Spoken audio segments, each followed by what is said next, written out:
આજના તાજા અને મુખ્ય સમાચાર. દેશની સૌ પહેલી હાઇડ્રોજન ટ્રેનની તસવીરો સામે આવી.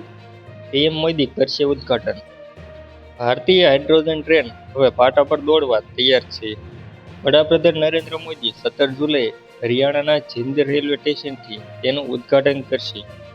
ભારતની સૌપ્રથમ હાઇડ્રોજન ટ્રેન હવે 8 પાટા પર દોડવા માટે તૈયાર છે. વડાપ્રધાન નરેન્દ્ર મોદી 17 જુલાઈના રોજ હરિયાણાના જિંદ રેલવે સ્ટેશનથી તેને લીલી ઝંડી આપી રવાના કરશે.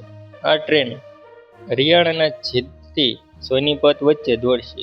તે આશરે 89 કિલોમીટર સફર આશરે 2 કલાકમાં પૂરી કરશે. માર્ગમાં તે 12 સ્ટેશન પર ઊભી રહેશે.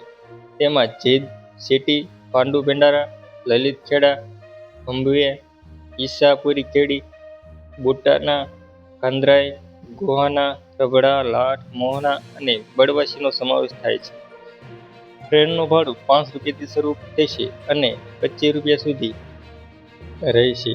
જોકે આ ટ્રેનનું 17 જુલાઈના રોજ ઉદ્ઘાટન થશે, પણ યાત્રીઓ માટે નિયમિતપણે આ ટ્રેન ક્યારે શરૂ થશે તે અંગે અત્યારે તો કોઈ જાહેરાત નથી થઈ. આ ટ્રેનને ભારતમાં ડિઝાઇન કરવામાં આવી છે અને તૈયાર કરવામાં આવી છે.